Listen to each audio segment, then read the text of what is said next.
guys, welcome to my channel. This is Geetanjali. I am here to continue the articles. Already last video lo 1 to 4 articles which belongs to union and its territories చెప్పాను. And ఈ రోజు ఈ వీడియోలో part 2 కి సంబంధించిన 5 to 11 articles చెప్తున్నాను. Before going to start, నేను Telegram ఛానల్ని క్రియేట్ చేశాను. డిస్క్రిప్షన్ బాక్స్లో టెలి లింక్ అనేది ఉంటుంది. అందరు అక్కడికి వెళ్ళి సబ్స్క్రైబ్ చేయండి. Let's get started. So first article 5 to 11. 5 to 11 అనేది పార్ట్ 2లో ఉంటుంది. పార్ట్ 2 దేనికి సంబంధించిందంటే citizenship. So it says about citizenship.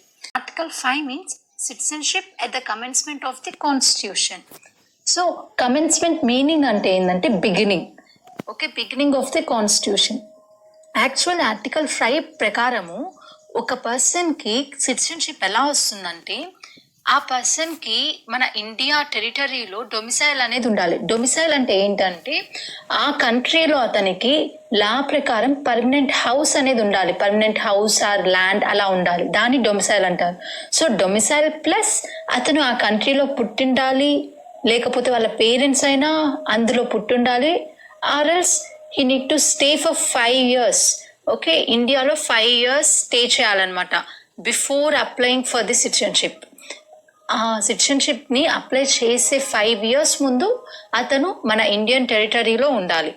Who has been ordinarily resident in the territory of India for not less than 5 years. So 5 years కన్నా తక్కువ ఉండకూడదు. Immediately preceding such commencement. So అలాంటివి చేసేటప్పుడు 5 years పైన అతను మన ఇండియా టెరిటరీలో ఉండాలి, లేకపోతే వాళ్ళ పేరెంట్స్ అయినా ఉండాలి, లేకపోతే అతడైనా ఆ కంట్రీలో పుట్టుండాలి. సో ఈ మూడిట్లో ఏదైనా ఒకటి ఉన్నా సరిపోతుంది. So and 1 domicile. So totally domicile plus ఈ 3 వాటిలో ఏదైనా ఒకటి ఉంటే అతనికి సిటిజన్షిప్ అనేది వస్తుంది through article 5. Next article 6. Rights of citizenship of certain persons who have migrated to India from Pakistan. Okay, migrated to India from Pakistan. Pakistan నుంచి మన ఇండియాకి మైగ్రేట్ అయిన వాళ్ళకి సిటిజన్షిప్ గురించి. సో ఆర్టికల్ 6 ఏం చెప్తుందంటే పాకిస్తాన్ నుంచి మన ఇండియాకి వచ్చిన పర్సన్స్కి సిటిజన్షిప్ గురించి చెప్తుంది. Now, withstanding anything in Article 5, a person who has migrated to the territory of India at commencement of this constitution. So వాళ్ళకి సిటిజన్షిప్ రావాలంటే మైగ్రేట్ అయిన వాళ్ళకి అతనైనా లేకపోతే అతని పేరెంట్స్ అయినా గవర్నమెంట్ ఆఫ్ ఇండియా యాక్ట్ 1935 ప్రకారము వాళ్ళు ఇండియాలో పుట్టుండాలి. అంటే అన్డివైడెడ్ ఇండియా. వాళ్ళు పాకిస్తాన్లో అయినా మన ఇండియాలో అయినా బంగ్లాదేశ్లో అయినా ఆ 3 ప్లేసెస్లో వాళ్ళు కనుక పుట్టి ఉండింటే వాళ్ళకి సిటిజన్షిప్ అనేది వస్తుంది. ఓకే, ఎందుకంటే బంగ్లాదేశ్, పాకిస్తాన్, ఇండియా అవన్నీ ఒకప్పుడు ఒక కంట్రీ, అదే ఇండియా. తర్వాత ఫర్దర్గా అవి బంగ్లాదేశ్గా, పాకిస్తాన్గా డివైడ్ అయింది. అండ్ అది 1 కేస్. నెక్స్ట్ 1 వచ్చేసి in case which such person has so migrated before 19th day of July 1948, he has been ordinarily resident in the territory of India since the date of his migration. Okay, 19th day of July 1948 ముందు, దాని ముందు కనుక migrate అవుతే he has to be ordinarily resident in the territory of India since the date of his migration. Okay, దానికన్నా ముందు migrate అయితే అతనికి citizenship అనేది వస్తుంది. ఎప్పుడు అతను మన ఇండియాలోనే లైవ్లీహుడ్ అనేది ఉంటే. ఓకే, ఒకవేళ అతడు పాకిస్తాన్ నుంచి మైగ్రేట్ అయినా before the date 19th July 1948 కన్నా ముందు మైగ్రేట్ అయ్యి మన ఇండియాలోనే ఉంటే అతనికి సిటిజన్షిప్ అనేది వస్తుంది. ఇఫ్ సపోజ్ వాళ్ళు 19th day of July 1948 తర్వాత మన ఇండియాలోకి వచ్చారనుకోండి, అప్పుడు వాళ్ళ సిటిజన్షిప్ అనేది ఎలా వస్తుందంటే he has been as a citizen of India by an officer appointed in that behalf by the government of the Dominion of India. Okay, మన గవర్నమెంట్ ఆఫ్ ఇండియా అనేది అప్రూవ్ చేయాలి, వాళ్ళని అపాయింట్ చేయాలన్నమాట సిటిజన్గా. అప్పుడే అతనికి సిటిజన్షిప్ అనేది వస్తుంది. దాంతోపాటు ఆయన 6 months మన ఇండియాలో స్టే ఉండాలన్నమాట. ఎప్పుడు before appointing this citizenship. Okay, ఈ అప్లికేషన్ పెట్టక ముందు 6 months వరకు మన ఇండియాలోనే ఉండాలి. అలానే గవర్నమెంట్ ఆఫ్ ఇండియా చేత అపాయింట్ అవ్వాలి. అది ఆర్టికల్ 6 అనేది చెప్తుంది. Next article 7. A person who migrated to Pakistan from India after 1st March 1947 shall not be considered as Indian citizen. 1947 1st March తర్వాత నుండి ఎవరైతే మన ఇండియా నుంచి పాకిస్తాన్కి వెళ్ళిపోయారో వాళ్ళు మన ఇండియన్ సిటిజన్ కాదు. They belongs to the Pakistani or some else citizen member. If person again return from Pakistan to India, వాళ్ళే అంటే మన ఇండియా నుంచి వెళ్ళిపోయిన వాళ్ళే మన ఇండియాలోకి 26th January 1950 లోపు కనుక వస్తే వాళ్ళకి సిటిజన్షిప్ అనేది వస్తుంది through article 6B. So article 6B అనేది ఇది. This is article 6B. Okay, that means he has to stay for 6 months before the application. Okay, ఇలాగా అక్కడి నుంచి వెళ్ళి మన ఇండియా నుంచి పాకిస్తాన్కి వెళ్ళి అక్కడ సమ్ సిచ్యువేషన్స్ వల్ల మళ్ళీ వాళ్ళు బిఫోర్ January 26, 1950కి రిటర్న్ అయిపోతే వాళ్ళు మన ఇండియాలో 6 months స్టే చేశాక వాళ్ళకి సిటిజన్షిప్ అనేది వస్తుంది through article 7. And here we have some small note, that is article 7 particularly refers to people which had gone to Pakistan but wanted to come back India. This group predominantly includes Muslims. అంటే ఇక్కడ article 7 అనేది పర్టికులర్గా పాకిస్తాన్ నుంచి వచ్చిన వాళ్ళకి, అంటే మన India నుంచి పాకిస్తాన్కి వెళ్ళి అక్కడ సిచ్యువేషన్స్ బాగాలేక మళ్ళీ మన ఇండియాకి వచ్చిన ముస్లిమ్స్కి పర్టికులర్గా ఆర్టికల్ 7 అనేది ప్రిఫర్ చేస్తారు. ఆర్టికల్ 8 ఏం చెప్తుందంటే citizenship rights of a person on Indian origin living out side. మన ఇండియాలోనే పుట్టాడు, కాకపోతే he leaves out side of India.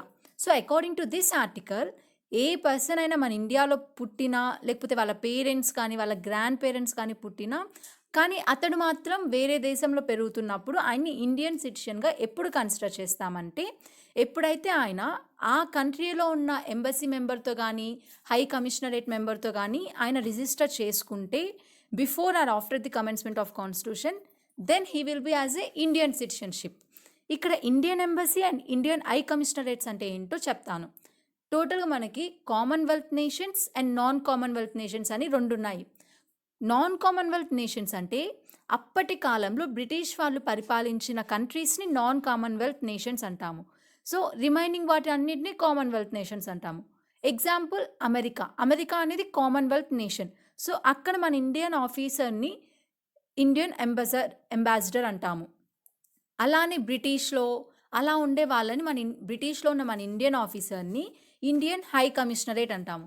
So అక్కడ వాళ్ళతో మనము రిజిస్టర్ చేసుకుంటే అప్పుడు వాళ్ళకి సిటిజన్షిప్ అనేది వస్తుంది from article 8. Now article 9. Article 9 ఏం చెప్తుందంటే person voluntary acquiring citizenship of a foreign state not to be considered as a Indian citizens. Okay, అతను వేరే కంట్రీ యొక్క సిటిజన్షిప్ కావాలి అని అనుకుంటాడనమాట. సో అప్పుడు ఏం జరుగుతుంది, ఆర్టికల్ 9 ప్రకారము మన ఇండియాలో డ్యూయల్ సిటిజన్షిప్ అనేది ఉండదు. మన ఇండియన్ పర్సన్స్కి డ్యూయల్ సిటిజన్షిప్ అనేది ఉండదు. సో అప్పుడు మన ఇండియన్ సిటిజన్షిప్ని క్యాన్సిల్ చేసి అక్కడ వేరే అబ్రాడ్లో అతనికి కావాల్సిన సిటిజన్షిప్ అనేది తెచ్చుకుంటాడు. అకార్డింగ్ టు పాస్పోర్ట్ యాక్ట్, ఈ యాక్ట్ ప్రకారం ఏంటంటే ఎవరైనా వేరే సిటిజన్షిప్ వచ్చాక కూడా మన ఇండియన్ పాస్పోర్ట్ని సరెండర్ చేయకపోతే వాళ్ళకి పనిష్మెంట్ అనేది ఉంటుంది. సో మన ఇండియాలో ఉండే వాళ్ళకి ఎవ్వరికి డ్యూయల్ సిటిజన్షిప్ అనేది ఉండకూడదు. ఉంటే they will be punishable. And next article 10 continuation of rights of citizenship. Okay, ఎవరికైనా సిటిజన్షిప్ అనే రైట్ ఉంటే they can do anything. Okay, I mean mainly ఇక్కడ మనకి freedom of expression, freedom of speech అనేవి ఉంటాయన్నమాట. As a citizen of India he can do what ever he needs. అది article 10 అనేది చెప్తుంది. Article 11 parliament to regulate the right of citizenship by law. ఇక్కడ article 11 ఏం చెప్తుందంటే పార్లమెంట్కి ఫుల్ రైట్స్ అనేవి ఉంటాయి on citizenship.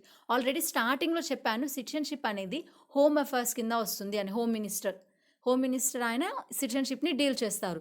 So that home minister belongs to a parliament, right? Article 11 says that power of parliament to make any provision with respect to the acquisition and termination of citizenship. What it says that పార్లమెంట్కి చాలా power అనేది ఉంటుంది with respect to acquisition and termination. Termination అంటే సిటిజన్షిప్ని remove చేయడానికి, లేకపోతే citizenship register చేయడానికన్నా పార్లమెంట్కి full powers అనేవి ఇస్తాయి. In this video have covered part 2 from article 5 to 11 which deals about the citizenship. Once ఒకసారి మళ్ళీ రివిజన్కి ఒకసారి చెప్తున్నాను వినండి.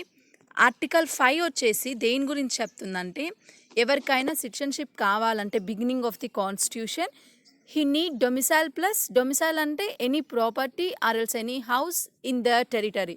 డొమిసైల్ ప్లస్ అతనైనా అక్కడ పుట్టుండాలి, వాళ్ళ పేరెంట్స్ అయినా పుట్టుండాలి, లేకపోతే రిజిస్ట్రేషన్ ముందు 5 years అక్కడ తను లీవ్ చేసి ఉండాలి. అది ఆర్టికల్ 5 చెప్తుంది. అప్పుడు ఆయనకి సిటిజన్షిప్ అనేది వస్తుంది.